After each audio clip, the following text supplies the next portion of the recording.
तर नगर मनमाड महामार्ग मुसळधार पावसामुळे चिखलमय झालेला आहे। रखडलेल्या कामामुळे प्रवाशांना मनस्ताप सहन करावा लागतोय।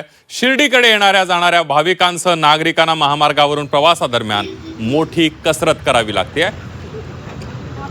सावळी विहीर ते शिर्डी महामार्गाचं खोदकाम करून रस्त्याचं काम अर्धवट केल्यानं दुचाकी स्वारांना जीव मुठीत धरून प्रवास करावा लागतोय। संथ गतीने सुरू असलेल्या महामार्गाचं काम तत्काळ पूर्ण करावं, साई भक्तांसह नागरिकांकडून ही मागणी केली जाते। महामार्गाच्या दुरवस्थेचा आढावा घेतला आमचे प्रतिनिधी कुणाल जमदाडे यांनी।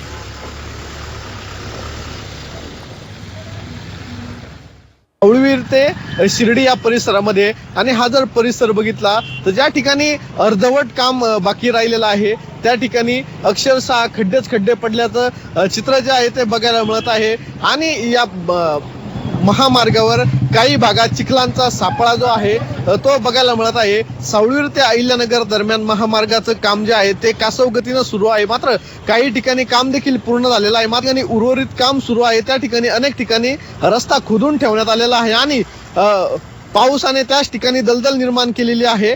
जर दृश्यामध्ये जर बघितलं तर प्रत्येक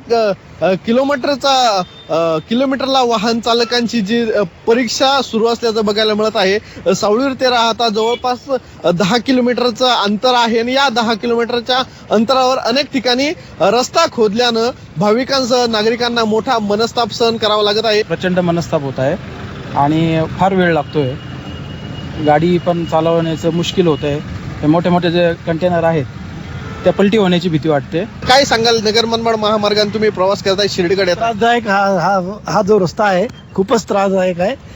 आता ताबडतोब सरकारने त्याच्यावर निर्णय घेतला पाहिजे। कुणाल जमदाडे, G24 तास, शिर्डी, अहिल्यानगर।